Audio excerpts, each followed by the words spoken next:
Hello everyone. तो कैसे हैं आप लोग? मैं उम्मीद करता हूं कि आप सभी मस्त होंगे और अच्छे से अपनी पढ़ाई कर रहे होंगे। देखिए, भारत का भूगोल हम पढ़ रहे थे और भारत के भूगोल में हम भारत का भौगोलिक परिचय पढ़ रहे हैं। भौगोलिक परिचय में हमने सामान्य जानकारी देख ली, भारत के नामकरण के बारे में हमने पढ़ा है, ठीक है। और भारतीय उपमहाद्वीप को हमने वहाँ पर देख लिया था, राज्य वो समझ लिए थे। आज हम बात करने वाले हैं भारत की स्थिति और विस्तार के बारे में। भारत की स्थिति देखेंगे और भारत का अक्षांशीय और देशांतरीय विस्तार देखेंगे यहाँ पर, ठीक है। तो आज की ये हमारी हेडिंग रहने वाली है, भारत की स्थिति एवं विस्तार। तो ये हेडिंग आप लगा लेना। तो सबसे पहले हम देखेंगे भारत की स्थिति। भारत ग्लोब में है कहाँ पर? पूरी पृथ्वी में भारत है कहाँ पर? तो उसको आपको ध्यान में रखना है। देखिए, छोटी लेवल के जो एग्जाम होते हैं वहाँ पर जो फैक्चुअल क्वेश्चन आते हैं, सीधे सीधे फैक्ट उठा करके पूछ लेता है कि भारत कौन से गोलार्ध में है, भारत की स्थिति क्या है, ठीक है। तो भारत उत्तरी पूर्वी गोलार्ध में है। अब उत्तरी पूर्वी गोलार्ध में कैसे, इसको थोड़ा सा समझ लेते हैं यहाँ पर मैप के माध्यम से। भूमध्य रेखा, जिसको हम 0 डिग्री अक्षांश बोलते हैं, ये पृथ्वी को दो बराबर भागों में बांटती है और ये भारत के नीचे से गुजरती है। ऑस्ट्रेलिया के ऊपर से भारत के नीचे से जाती है, अफ्रीका को दो भागों में बांटती है, फिर दक्षिण अमेरिका के इसको भी दो भागों में बांटती है। और यहाँ पर है 0 डिग्री देशांतर, जो कि अटलांटिक महासागर से अफ्रीका और यूरोप से होकर के गुजरती है। यह है 0 डिग्री देशांतर और यहाँ पर ये है भूमध्य रेखा, ठीक। इस मैप में आप देखेंगे भारत को, तो भारत कहाँ पर है? भारत भूमध्य रेखा के ऊपर है यहाँ पर, और 0 डिग्री देशांतर के राइट साइड में है। तो 0 डिग्री देशांतर की तरफ क्या हो गया? पूर्व हो गया। और भूमध्य रेखा के ऊपर की तरफ यहाँ पर क्या है? उत्तर है। तो ये जो पूरा गोलार्ध है, इसको क्या बोलते हैं? उत्तरी पूर्वी गोलार्ध बोलते हैं। ये पूरा गोलार्ध क्या कहलाएगा? उत्तरी पूर्वी गोलार्ध कहलाएगा।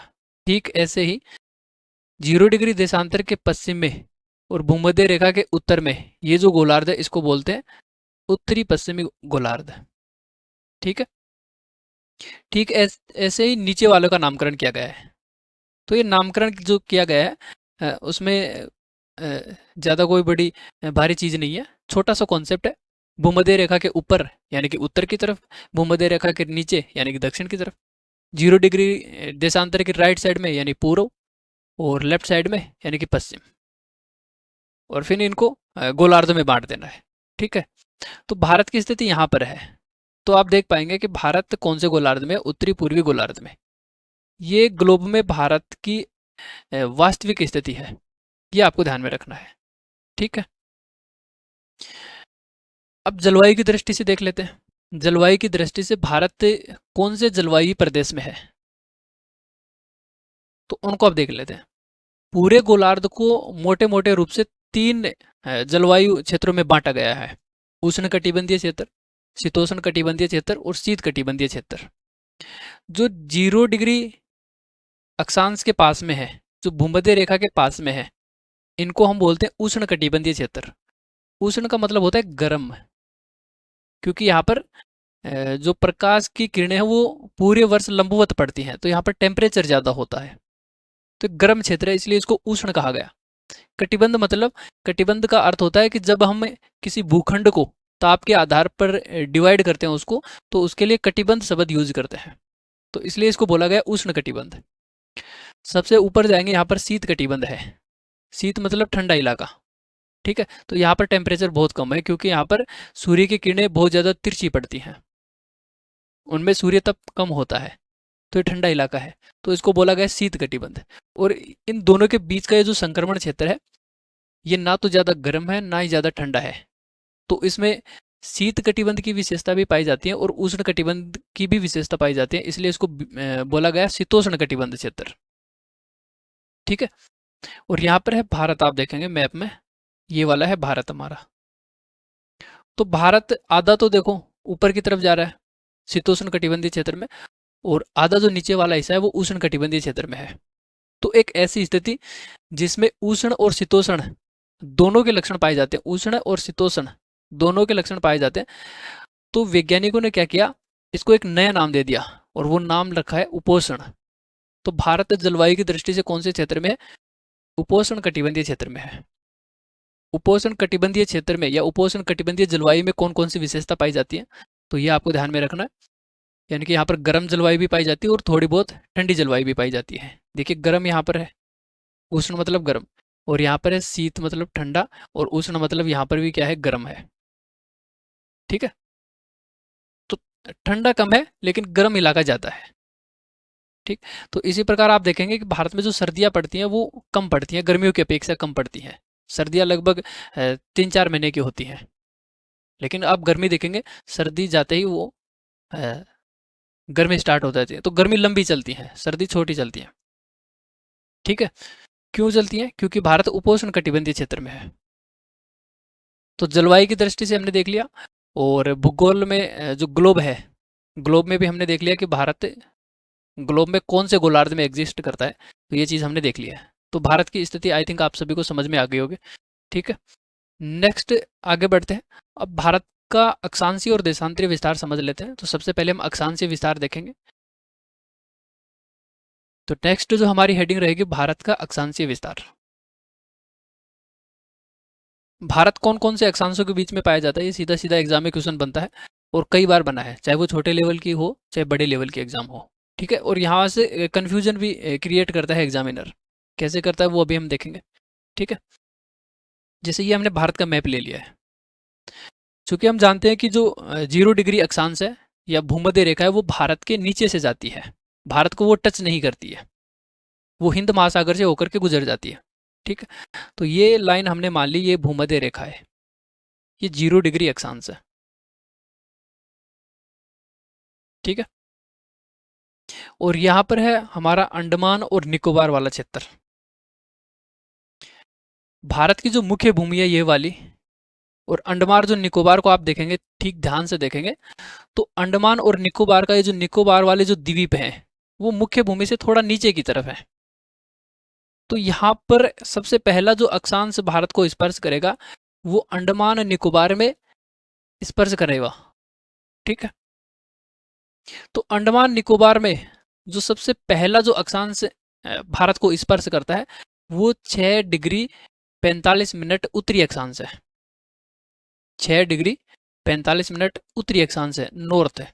ठीक, अब देखिए एग्जाम में क्वेश्चन पूछा जाएगा कि भारत को स्पर्श करने वाला न्यूनतम अक्षांश कौन सा है, तो न्यूनतम 6 डिग्री 45 मिनट उत्तरी अक्षांश। तो यहाँ पर उत्तरी और दक्षिणी में भी वो कंफ्यूजन कर देगा। ठीक है, और यहाँ पर जो डिग्री वाले हैं और ये 45 मिनट वाले हैं, तो इसको लिखने में भी वो थोड़ा बहुत गड़बड़ करता है। कैसे करता है, एक क्वेश्चन देखेंगे हम आगे। ठीक है, तो भारत को स्पर्श करने वाला जो न्यूनतम अक्षांश है वो आपको अभी याद रखना है, 6 डिग्री 45 मिनट उत्तरी अक्षांश। ठीक, अब कई बार एग्जाम में ये भी पूछ लिया जाता है कि 6 डिग्री 45 मिनट उत्तरी अक्षांश और भूमध्य रेखा के बीच में दूरी कितनी है। तो ये भी कई बार एग्जाम में क्वेश्चन पूछ लिया जाता है, तो इसको भी आपको ध्यान में रखना है। ये लगभग लगभग 876 किलोमीटर इनके बीच में दूरी है। कितनी है? 876 876 किलोमीटर। अब जहां पर भारत की भूमि को 6 डिग्री 45 मिनट उत्तरी अक्षांश स्पर्श करता है, उस पॉइंट का नाम क्या है? ये बहुत बार एग्जाम में क्वेश्चन पूछा गया है, और उस पॉइंट के एक नाम नहीं है, 2-3 नाम है। तो दोनों तीनों नाम आपको याद रखने पड़ेंगे, क्योंकि एग्जाम में कौन सा नाम पूछ लेगा ये किसी को नहीं पता है। तो जहां पर 6 डिग्री 45 मिनट अक्षांश स्पर्श करता है उसको हम बोलते हैं इंदिरा पॉइंट बोलते हैं। इंदिरा पॉइंट को ही हम पिग्मेलियन बोलते हैं। इसको क्या बोलते हैं? पिग्मेलियन या पिग्मेलियन द्वीप इसको कहा जाता है। इसका एक नाम पार्सन भी है। तो ये तीनों नाम आपको याद रखने हैं, क्योंकि एग्जाम में कौन सा दिया जाएगा ये पता नहीं है। ठीक है, अब देखिए यहाँ से क्वेश्चन किस प्रकार से बन सकते हैं। जैसे क्वेश्चन बन गया कि पिग्मेलियन द्वीप से कौन सा अक्षांश गुजरता है, तो 6 degree 45 minute. 6 degree 45 minute Bharat के किस स्थान से होकर के गुजरता है, तो पार्सन, पिग्मेलियन, इंदिरा पॉइंट। ठीक है, 6 डिग्री 45 मिनट उत्तरी अक्षांश और भूमध्य रेखा के बीच में दूरी कितनी है? तो ये भी क्वेश्चन बनेगा। भारत को स्पर्श करने वाला सबसे न्यूनतम अक्षांश कौन सा है? तो 6 डिग्री 45 मिनट उत्तरी अक्षांश। तो कई प्रकार से क्वेश्चन बन सकते हैं। अब हम बात कर लेते हैं, ये तो भारत को स्पर्श करने वाला है। अब भारत की मुख्य भूमि की बात करें। अब देखिए, मुख्य भूमि में हम द्वीपों को शामिल नहीं करते हैं। जैसे आप पॉलिटी पढ़ेंगे, राज व्यवस्था, संविधान पढ़ेंगे, और संविधान का जो पहला अनुच्छेद है वो ये कहता है कि जो भारत है वो राज्यों का संघ होगा। तो भारत को राज्यों का संघ बोला गया है वहां पर। किसका संघ बोला गया है? राज्यों का। तो भारत में अनुच्छेद 1 में भारत की मुख्य भूमि में जो केंद्र शासित प्रदेश है उनको शामिल नहीं किया गया था। ठीक है, तो भारत की मुख्य भूमि, चूंकि अंडमान निकोबार केंद्र शासित प्रदेश है, तो हम इसको मुख्य भूमि में शामिल नहीं करेंगे। तो यह भारत की मुख्य भूमि। अब यहां से क्वेश्चन बनेगा कि भारत की मुख्य भूमि को स्पर्श करने वाला न्यूनतम अक्षांश कौन सा है? अब देख, चूंकि इसका मान कम है, ये न्यूनतम हो गया, और इधर ऊपर है भारत की जो मुख्य भूमि को, ठीक है, सबसे ऊपर जो अक्षांश स्पर्श करेगा उसका मान अधिकतम है, तो वो अधिकतम अक्षांश हो गया। ठीक, घुमा फिरा कर कैसे भी पूछे, कॉन्सेप्ट आपको क्लियर होने चाहिए। तो भारत की मुख्य भूमि को स्पर्श करने वाला जो पहला अक्षांश है या न्यूनतम अक्षांश है वो कौन सा है? तो 8 डिग्री 4 मिनट उत्तरी अक्षांश। 8 डिग्री 4 मिनट उत्तरी अक्षांश। अब क्वेश्चन अगर मुख्य भूमि का पूछा जाए कि मुख्य भूमि को स्पर्श करने वाला सबसे पहला अक्षांश या न्यूनतम अक्षांश कौन सा है? तो 8 डिग्री 4 मिनट। अगर सीधा सीधा क्वेश्चन पूछ ले, मुख्य भूमि ना लिखे वहां पर, और पूछ ले कि भारत को स्पर्श करने वाला जो पहला और न्यूनतम अक्षांश है वो 6 डिग्री 45 मिनट, दोनों के आंसर अलग अलग होंगे।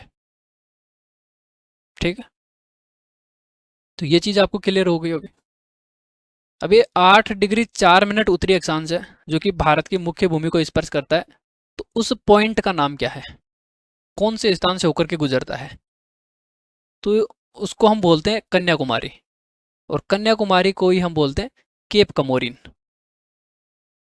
केप का मतलब क्या होता है? केप का मतलब ये होता है कि कोई छोटा भूखंड है जो 3 ओर से जल से घिरा होता है, उसको हम बोलते हैं केप पे। जब यही भूखंड बड़ा हो जाता है तो उसको बोलते हैं हम प्रायद्वीप बोलते हैं फिर। ठीक है, जैसे भारत का प्रायद्वीपीय पठार, ये वाला जो पठार है ये तीनों ओर से पानी से घिरा हुआ है, इसलिए इसको हम प्रायद्वीप बोलते हैं। तो स्थलखंड का एक बहुत बड़ा भाग जो 3 ओर से पानी से घिरा होता है उसको प्रायद्वीप बोलते हैं। स्थलखंड का एक छोटा सा भाग जो 3 ओर से पानी से घिरा होता है उसको हम केप बोलते हैं। ठीक है, तो एक कमोरिन नामक स्थान है जो कि 3 ओर से पानी से घिरा हुआ है, इसलिए इसको हम केप कमोरिन बोलते हैं, और यहीं से 8 डिग्री 4 मिनट उत्तरी अक्षांश गुजरता है। अब ये तो होगी न्यूनतम अक्षांश की बात। अब हम बात कर लेते हैं कि भारत की मुख्य भूमि को स्पर्श करने वाला जो अधिकतम अक्षांश है या अंतिम अक्षांश है वो कौन सा है? तो वो है 37 डिग्री 6 मिनट उत्तरी अक्षांश। ठीक है, उत्तरी और दक्षिणी ये आपको देख लेना है, कई जल्दीबाजी में एन और एस ध्यान ही नहीं रखते। ठीक, तो 37 डिग्री 6 मिनट उत्तरी अक्षांश कहाँ पर स्पर्श करेगा? ये लद्दाख में। लद्दाख यूटी से होकर के गुजरता है, लद्दाख यूटी को स्पर्श करता है, और लद्दाख में जहां पर ये स्पर्श करता है उसका नाम है इंदिरा कोल है। क्या नाम है? इंदिरा कोल। अब एक नीचे वाला जो स्थान है उसका नाम है इंदिरा पॉइंट, और ऊपर वाला स्थान है उसका नाम है इंदिरा कोल है। दोनों नाम सेम से हैं, इंदिरा कोल और इंदिरा पॉइंट है। तो अब आपको इनको याद रखने में दिक्कत आएगी कि इनको याद कैसे रखें। जैसे अल्फाबेट आप देखेंगे सी पहले आता है और पी बाद में आता है। ठीक है, जैसे पूरी ABCD है उसको ऊपर से नीचे की तरफ लिखेंगे तो सी ऊपर ही ऊपर लिखा जाएगा, क्योंकि बी के बाद में आप सी लिख देंगे। जैसे जैसे नीचे जाएंगे तो पी का नंबर बाद में आएगा। ठीक है, तो सी ऊपर है, सी फॉर कॉल, ठीक है, और पी फॉर पॉइंट है। तो ये आपको ध्यान में रखना, इंदिरा कोल ऊपर है और इंदिरा पॉइंट नीचे है। ठीक है, तो ये है भारत का अक्षांशीय विस्तार। अब कई बार जो बड़ी लेवल के एग्जाम है, UPSC लेवल के एग्जाम है, उसमें भी ये क्वेश्चन बना है कि भारत का अक्षांशीय विस्तार कितना है। तो मुख्य भूमि का अक्षांशीय विस्तार भी पूछ सकता है, और या पूरे भारत का भी अक्षांशीय विस्तार पूछ सकता है। तो यहाँ पर कई बार क्या है, एन और एस में वो इधर उधर कर देगा, ठीक है। या फिर वो न्यूनतम और अधिकतम में उधर उधर कर देता है, न्यूनतम की जगह अधिकतम लिख देता है, अधिकतम की जगह न्यूनतम लिख देता है, और हम सीधा वो मान देखते हैं कि 8 डिग्री 4 मिनट लिखा हुआ है, 37 डिग्री 6 मिनट लिखा हुआ है, तो यही होगा आंसर। तो ऐसा नहीं है, अच्छे से क्वेश्चन को पढ़ना है और फिर आंसर करना है, ठीक है। अब 37 डिग्री 6 मिनट उत्तरी अक्षांश और 8 डिग्री 4 मिनट उत्तरी अक्षांश के बीच की दूरी भी कई बार पूछ लेता है। इन दोनों अक्षांशों के बीच की दूरी कितनी है, या फिर वो ऐसे लिख देगा कि भारत की कुल लंबाई कितनी है, ठीक है। पूछने का तरीका कोई भी हो, आंसर सेम होगा। अगर आपके कॉन्सेप्ट क्लियर है तो आंसर करने में कोई दिक्कत नहीं आएगी। तो भारत का सबसे उत्तरी पॉइंट और सबसे दक्षिणी पॉइंट है, मुख्य भूमि की हम बात कर रहे हैं, उसके बीच की दूरी कितनी है? 3214 किलोमीटर है, 3214 किलोमीटर। ये भारत की लंबाई है, ये भी आपको ध्यान में रखनी है, ठीक है। तो इतने सारे पॉइंट आपको याद रखने होंगे भारत के अक्षांशीय विस्तार में। तो आई थिंक आपको ये सारी चीज़ें क्लियर हो गई होंगी। नेक्स्ट कॉन्सेप्ट की तरफ बढ़े। अगला जो हमारा कॉन्सेप्ट है वो हम ये देख लेते हैं कि करक रेखा। चूंकि हम अक्षांश से विस्तार पढ़ रहे हैं, तो करक रेखा भी एक प्रकार का अक्षांश है, और उस अक्षांश का मान क्या है, ये बहुत बार एग्जाम में क्वेश्चन पूछा गया है। और भारत के कौन कौन से राज्यों से गुजरता है, तो ये भी कई बार एग्जाम में क्वेश्चन बनता है यहाँ से। तो करक रेखा चूंकि एक अक्षांश है, उसका मान कितना है वो आपको ध्यान में रखना है। तो करक रेखा 23 डिग्री 30 मिनट उत्तरी अक्षांश को हम बोलते हैं करक रेखा। तो 23 डिग्री 30 मिनट उत्तरी अक्षांश को आप ऐसे भी लिख सकते हैं, या फिर आप इसको ऐसे भी लिखेंगे 23.5 डिग्री, ठीक है।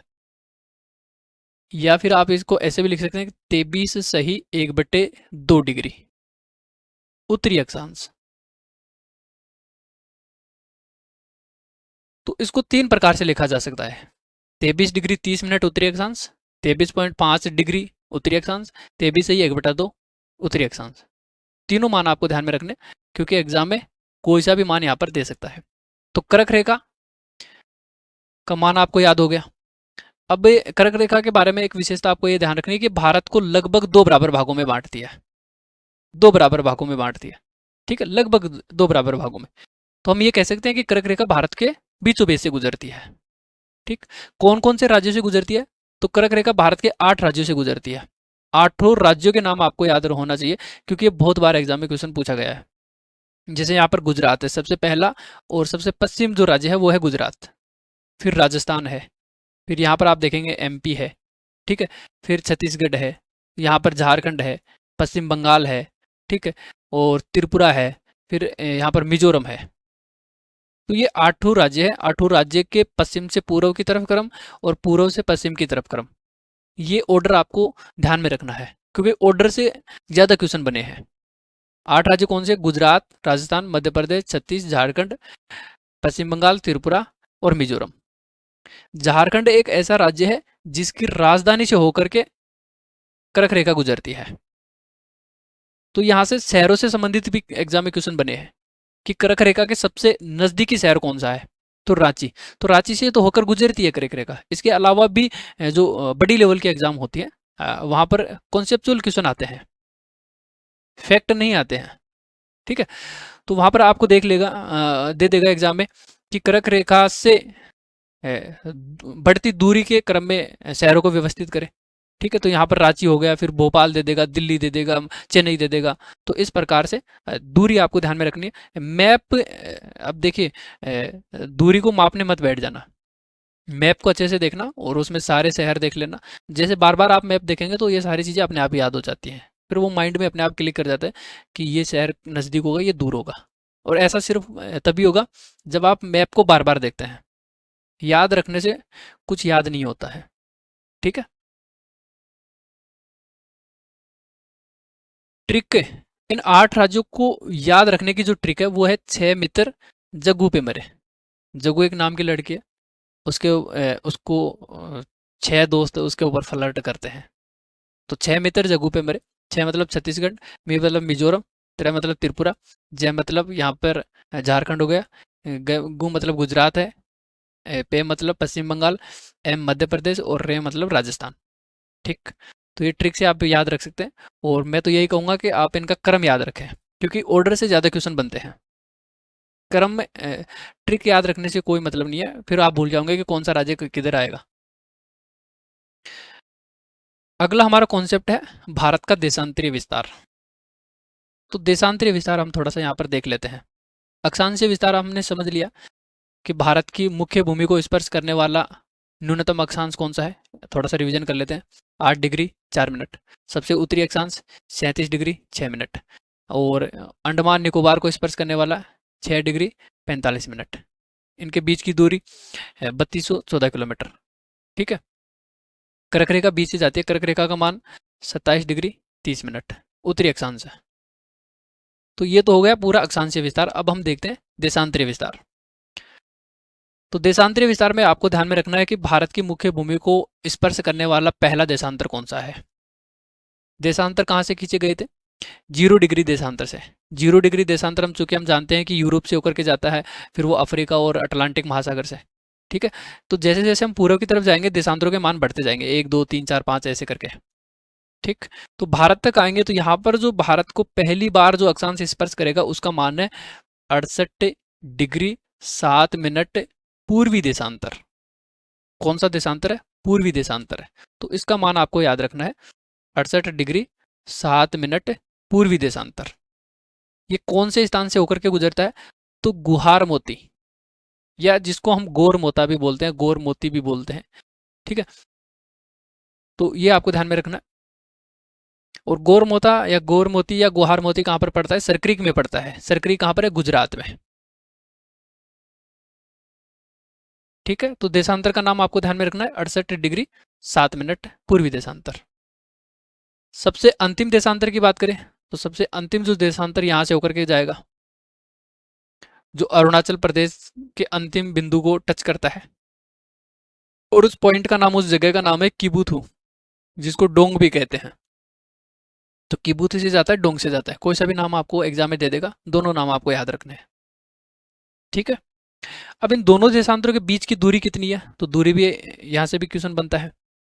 सबसे पूर्वी पॉइंट और सबसे पश्चिमी पॉइंट, ऐसे भी क्वेश्चन बन सकता है। तो 2933 किलोमीटर, 2933 किलोमीटर इनके बीच की दूरी है। तो यह है देशांतरीय विस्तार। अब एक देशांतर इंपॉर्टेंट है जो कि हम पढ़ने वाले हैं अभी, और जिसको हम भारत का मानक समय रेखा भी उसको बोलते हैं, तो वो भी आपको ध्यान में रखना है। तो नेक्स्ट जो हमारी हेडिंग है वो है भारतीय मानक समय रेखा। अब भारतीय मानक समय रेखा, जैसे आपने कर्क रेखा को याद रखा था वैसे ही आपको भारतीय मानक समय रेखा को भी याद रखना पड़ेगा।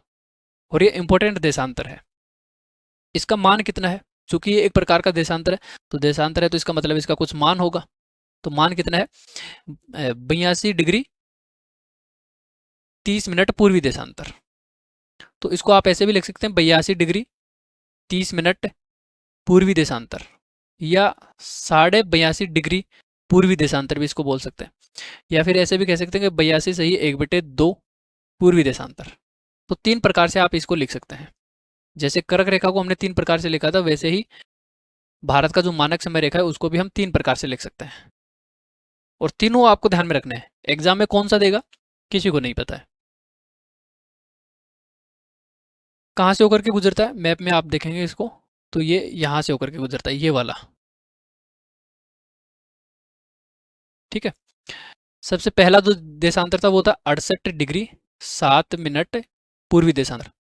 और सबसे लास्ट में जो देशांतर था वो था 97 डिग्री, और ये चल नहीं रहा है, 25 मिनट पूर्वी देशांतर था। ठीक है, इनके बीच से जाता है 82.5 डिग्री पूर्वी देशांतर। अब ये कौन कौन से राज्य से होकर के जाता है? तो यहाँ से भी एग्जाम में क्वेश्चन बनते हैं, कौन कौन से राज्य से होकर के जाता है। और एक क्वेश्चन और बनता है कि ये दूसरे कौन से देशांतर के साथ में मिलकर के पूर्ण वर्त बनाता है। जब हम अक्षांश और देशांतर पढ़ेंगे विश्व के भूगोल में, पूरा डिटेल से एक चैप्टर पढ़ेंगे, ठीक है, तो वहां पर हम देखेंगे कि 2 देशांतर मिलकर के एक पूर्ण वर्त बनाते हैं। कितने देशांतर मिलकर के? 2 देशांतर। जबकि पूरा एक अक्षांश है, अकेला एक अक्षांश वर्त बनाता है। और देशांतर की बात करें तो 2 देशांतर मिलकर के एक पूर्ण वर्त बनाते हैं। तो जो 82.5 डिग्री है वो भी किसी दूसरे देशांतर के साथ मिलकर के एक पूर्ण वर्त बनाएगा। तो उस दूसरे देशांतर का नाम क्या है जिसके साथ मिलकर के ये पूरा वर्त बनाता है? तो उसका नाम आपको ध्यान में रखना है 97 डिग्री या 97.5 डिग्री पश्चिमी देशांतर। ठीक है, अब कैसे याद रखेंगे? याद रखने की ट्रिक सिंपल सी है कि दोनों का मान 180 होना चाहिए। ठीक है, तो 82.5 में आप कितना जोड़े कि दोनों 180 आ जाए? तो 97.5 जोड़ेंगे तो दोनों का मान कितना निकल करके आएगा? टोटल निकल करके आएगा 180 डिग्री। तो दोनों का योग 180 होना चाहिए। अगर ना याद नहीं है 97.5 डिग्री, अगर पश्चिमी देशांतर आपको याद नहीं है तो आप 180 में से 82.5 माइनस भी कर सकते हैं, तो भी ये मान निकल करके आ जाएगा। ठीक है, लेकिन आप ये याद रखना है कि भारतीय मानक जो समय रेखा है वो पूर्वी देशांतर है, और जिसके साथ ये वर्त बनाता है वो चूंकि पश्चिमी देशांतर है, क्योंकि वो उसके पीछे से होकर के जाएगा। तो वो क्या है? पश्चिमी देशांतर। तो पूर्वी और पश्चिमी में आपको थोड़ा सा ध्यान देना है। ठीक है, ये डब्लू ऊपर लिख देगा और ई नीचे लिख देगा तो आप कंफ्यूज हो जाएंगे जल्दीबाजी में, चूंकि लोग ध्यान नहीं देते हैं। याद सभी को होता है, ध्यान नहीं देते हैं। तो 82.5 डिग्री पूर्वी देशांतर 97.5 डिग्री पश्चिमी देशांतर के साथ मिलकर के एक पूरा वर्त बनाता है। अब ये भारत की मानक समय रेखा कौन कौन से राज्य से होकर के जाती है ये आपको पता होना चाहिए। कौन कौन से राज्य से होकर के जाती है? 5 राज्य से होकर के गुजरती है। 5 राज्य कौन कौन से? यहाँ पर हो गया यूपी, सबसे ऊपर कौन सा है? यहाँ पर यूपी है। यूपी के नीचे यहाँ पर एमपी है। फिर एमपी के जस्ट नीचे यहाँ पर छत्तीसगढ़ है। फिर ओडिशा है और यहाँ पर आंध्र प्रदेश है। तो 5 राज्य हैं, उत्तर प्रदेश, मध्य प्रदेश, छत्तीसगढ़, ओडिशा, आंध्र प्रदेश। अब यूपी का एक फेमस स्थान है जिसे होकर के भारतीय मानक समय रेखा गुजरती है, और वो है नैनी। तो यूपी के नैनी नामक स्थान से होकर के गुजरती है। ठीक, नैनी कहाँ पर पड़ता है? मिर्जापुर में है। मिर्जापुर बड़ा क्षेत्र है, नैनी छोटा है। ठीक है, अब इन 5 राज्यों को याद रखने की एक ट्रिक है, लेकिन फिर से मैं यही कहूंगा कि इनका ऑर्डर आपको याद रखना है, क्योंकि इनके ऑर्डर से कई बार एग्जाम में क्वेश्चन बने हैं। उत्तर से दक्षिण ऑर्डर पूछ लेगा, या दक्षिण से उत्तर की तरफ ऑर्डर पूछ लेगा। तो ये आपको ऑर्डर के हिसाब से याद रखना थोड़ा सा अच्छा साबित होगा। ठीक, ट्रिक से भी याद रख सकते हैं। ट्रिक है उत्तर माह छऊ आ गया। उत्तर मतलब उत्तर प्रदेश, माह मतलब मध्य प्रदेश, और 6 से छत्तीसगढ़, आ से यहाँ पर ऊ से उड़ीसा है, और आ से आंध्र प्रदेश है, और गया ये तेलंगाना। ठीक है, तो इसको आप स्किप कर सकते हैं, गया साइलेंट है।